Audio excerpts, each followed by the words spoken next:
आजकल जब भी बच्चों को खांसी होती है तो हम में से कई पेरेंट्स सबसे पहले कफ सिरप की बोतल ढूंढने लगते हैं। लेकिन क्या हर खांसी में सिरप देना सही होता है?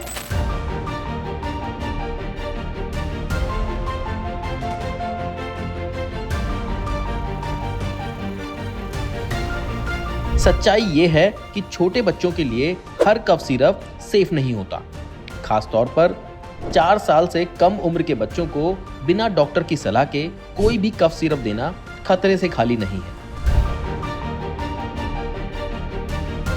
कुछ कफ सिरप में ऐसे इंग्रेडिएंट होते हैं जो बच्चों के शरीर पर उल्टा असर डाल सकते हैं, जैसे चक्कर आना, उल्टी की समस्या होना, नींद आना या गंभीर साइड इफेक्ट्स होना। तो क्या किया जाए? सबसे जरूरी है धैर्य रखें। ज्यादातर बच्चों की खांसी वायरल होती है जो 5 से 7 दिन में खुद ही ठीक हो जाती है। गुनगुना पानी, भाप और आराम, ये 3 चीजें बच्चों के लिए बहुत असरदार होती है। Hello, I am doctor Prabhat. Cough syrup छोटे बच्चों में अवॉइड करना चाहिए। ये सारी चीज़ें all over the television, all over the media, सभी पेरेंट्स एंशियस हैं। मेरे भी बहुत सारे पेशेंट्स मुझसे पूछ चुके हैं कि सर कॉफ सिरप तो दे नहीं सकते बच्चों में, तो देना क्या है, एक्चुअली करना क्या है। तो कॉफ सिरप क्यों नहीं देना होता है, ये एक टॉपिक ऐसा है जो बड़ा डिबेटेबल सा है। ऐसा नहीं कि कोई भी कॉफ सिरप बच्चों को नहीं दे सकते।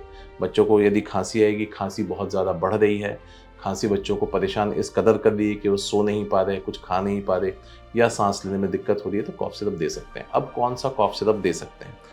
कौन सा कॉफ सिरप देने की बात आती है, आपको कुछ कॉम्बिनेशन थेरेपीज़ आपको नहीं देनी है बच्चों में।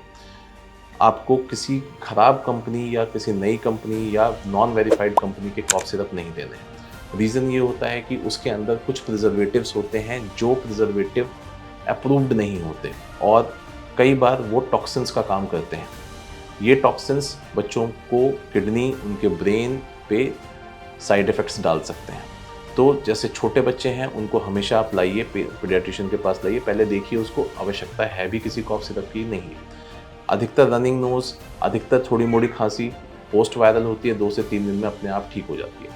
ऐसे केस में जहाँ पे कि कॉफ सिरप ज़रूरी है, ये जानना ज़रूरी है कि वो कॉफ कैसा है, वो ड्राई कॉफ है, वो वेट कॉफ है, वो चेस्ट में वीजिंग आ रही है या निमोनिया के अर्ली फीचर्स हैं।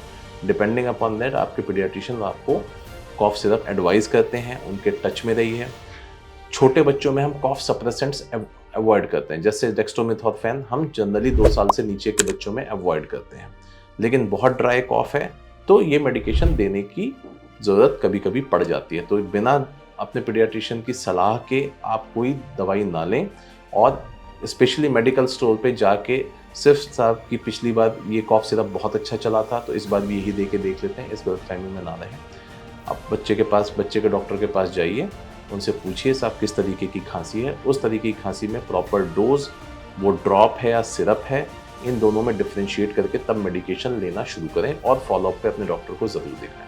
Thank you very much. तो अगर खांसी ज्यादा दिन तक रहे, सांस लेने में तकलीफ हो या बच्चा सुस्त लगे तो तुरंत डॉक्टर से संपर्क करें।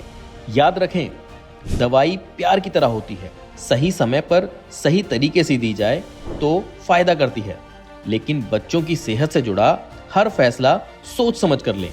जब भी कंफ्यूजन हो, डॉक्टर से बात करना ना भूलें। हेल्थ से जुड़ी ऐसी कई और जानकारी के लिए फेलिक्स हॉस्पिटल के यूट्यूब चैनल को सब्सक्राइब करें और अपने सवाल कमेंट बॉक्स के जरिए हम तक पहुंचाएं। और डॉक्टर की अपॉइंटमेंट के लिए दिए गए नंबर 9810455953 पर संपर्क करें।